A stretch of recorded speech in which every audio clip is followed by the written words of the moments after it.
What up, Fight World? It's your boy Ego, and I'm back with some more boxing. Now, I can't make this video too long. I gotta go out. I'm about to step out, go catch the new Captain America, get some pussy. and so I'm gonna get kind of to the point. And I made this meme, posted it on my Instagram at Boxing Ego, and it said this: the offer Team Canelo made to Edeslandi Lara to fight on July 12th. And if you get the joke, if you have a fucking sense of humor, it's somebody with a piddly amount, like dirt in a coin and shit. Obviously, it's a joke. First of all, I love pissing you guys off. A lot of you radical fans, for whatever fighter, I simply love pissing you off. So I drink coffee and read some of your comments, and you guys get mad. In the words of Eminem, he once said, "I love pissing you off. It gets me off, like my lawyer when the fucking judge lets me off." That's exactly how I feel. So hopefully this meme pisses you off and you get mad and butthurt. It is a joke, though. It's a joke, and I hope this isn't the case because this is an excellent fight. Edeslandi Lara, who's been trying to track down Canelo for quite some time. Canelo, at first, he was fighting smaller guys. He had a softer resume, but he's definitely showed that warrior spirit. He showed that he's willing to step up. In fact, he stepped up and fought the best pound for pound, #1 dude, Floyd Mayweather, and he didn't get knocked out. He was outclassed, clearly, but didn't get knocked out. He looked good against Austin Trout, a true 54-pounder, and he looked good against Angulo, another power puncher, another true 154-pounder, who I thought would have a better showing. So I like both fighters. I like Edeslandi Lara, and I like Canelo. They're both kind of on the rise, and it only makes sense for them to fight. So hopefully, Chepo and Canelo, Team Canelo, didn't send him some bullshit offer. Now, I got to expose some of you guys a little bit. Some of you guys are pro Canelo, and that's fine because he's a good young fighter, and I don't care. I like Canelo. I like Edeslandi Lara. I like boxing. But some of you guys are so biased, and you show so much favoritism where you say things like boxing is a business. That's true. Boxing is a business. However, you also contradict yourself, if you will, because some of you guys are so pro Canelo to the point where you can't see any faults. You can't see anything wrong. Now, I said in my last video when this was initially announced last night that they made some kind of deal, supposedly, and sent it to Edeslandi Lara. I thought it was weird timing. Edeslandi Lara, he was the wedding crasher, the party crasher. After your victory against Angulo, he hopped on the fucking stage, and he's just hovering behind you, waiting to say his piece.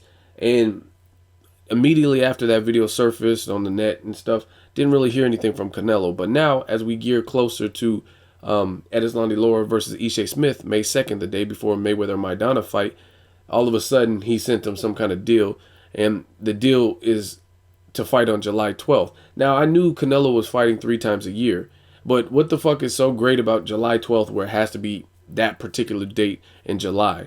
As opposed to a little bit later in July, the next week or something like that. Just to give, if you really want to fight Edeslandi Lara, I understand you're the bigger star. It's just obviously some kind of mind game. Either, from my opinion, either Canelo's throwing this out there just for show, just to say like, oh, hey, I made the fight. He didn't want to make it. Or you're trying to have some kind of psychological advantage before the fight even starts. And this happens, and it's happened, the Mayweather-Canelo thing. Whoever came up with the catch weight is a psychological advantage. People choke, you know what I mean, like Kareem Mayfield and Delorme choking each other. All that stuff could be psychological warfare. And I think it's something, it has to be something like that. Either you don't really have plans to make in the fight, and you want to show the public like, oh, we're trying to fight this dude, but he's not ready, or, you know what I mean, try to make it look like he's ducking you. Or you're trying to get some psychological edge by only giving him a bare minimum amount of time. And some of you guys are so biased where you act like you say boxing is a business, but at the same time, you don't look at it from any other perspective other than your favorite fighter, which is Canelo or whatever. And that's not fair. If boxing is a business, then you got to understand, then it has to make business sense for both parties. Why would it just be advantageous for Canelo and Team Canelo, but not Edeslandi Lara? Now, I understand Canelo's the A side of things. He's the bigger star.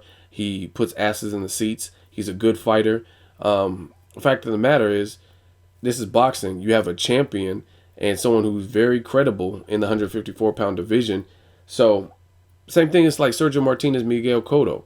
Like Sergio's not just some bum. Obviously, okay, Cotto is the bigger draw, but Sergio's not a bum. And this is the same thing that applies with Canelo, Edeslani Lara. And again, some of you guys, you quote boxing is a business, boxing Canelo's the A side, but again, it has to also work for both parties. If Canelo offers some crazy split where he gets $6 to $8 million to fight Edeslani Lara, and then they give Edeslani Lara like 350,000, how the fuck is that fair? You know what I mean? And if Edeslani Lara doesn't take that, then some of you guys will act like he's ducking.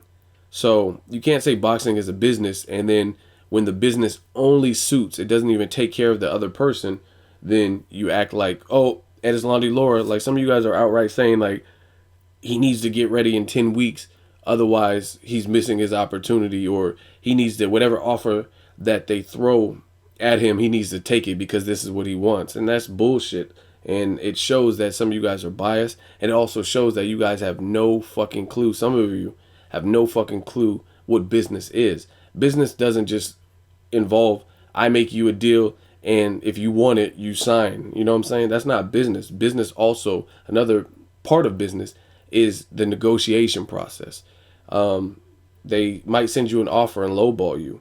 Doesn't mean you have to take it. Same thing with Curtis Stevens versus Gennady Golovkin. A lot of you guys are Gennady Golovkin fans, and as you should be. I'm a Golovkin fan as well. I like Curtis Stevens. I like boxing. And Curtis Stevens called out Gennady Golovkin. They sent him an offer. He felt it was low and it wasn't his worth, so he turned down that offer. A lot of you guys said that Curtis Stevens was pussy. He was scared. He was ducking.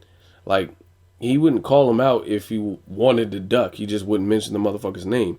And then he was able to renegotiate, and they gave him a better deal, and the fight was made. Same thing happened with Andre Ward and Edwin Rodriguez.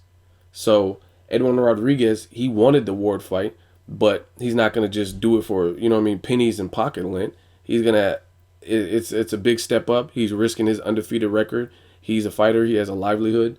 And all that has to be considered, not just the A side. Like Andre Ward's the A side, so whatever we fucking offer you, we offer you $50 and some Chuck E. Cheese tokens, and you got to take it. And that's what some of you guys are doing in this whole Canelo situation with Lara. It's a great fight. It's a 50-50 fight. I don't really care who wins. I want to just see who wins, and may the best man win. But on some business shit, Lara is not, I mean, why work this hard to get to where you're at, and you just have to take whatever deal is thrown at you, despite if it's good, if it makes sense. You know what I'm saying? That's just stupid, and that doesn't make any business sense as a man, as a human. If someone's going to disrespect you, it's just like if you put, let's say you had a MacBook, and you know that the value of it, you paid $2,000 for it, and other people on eBay are selling it for $1,400. You know what I mean? And someone on Craigslist, you put it because you're like, oh, fuck it, I don't want this MacBook anymore. And you put it on Craigslist, and someone's like, yo, I'll give you $200. Are you going to sell it for $200? Or are you going to be like, get the fuck out of here. I'm not giving you my MacBook in mint condition for $200. And that's what some of you guys expect these fighters to do. Take the first offer if they want it that bad. And it don't work like that. Let me know what you guys think. Edeslani Lara versus Canelo, a great fight. I can't say anything bad about the fight. I just hope it wasn't some bullshit offer from Team Canelo, and this fight is made. And it's already, like I said, it's already questionable that they're doing it with only 10 weeks. They're only giving Edeslani Lara 10 weeks to prepare if this goes down, if he sticks to the Ishe Smith fight. That leads me to believe they want to have some kind of advantage. They're like, oh, Canelo's the A side, so we want to have this advantage, or they're not serious. So hopefully they are serious, and hopefully it gets done. Leave a comment. Let me know what you guys think. As always, hate, comment, or subscribe. Till next videos, Ego signing off.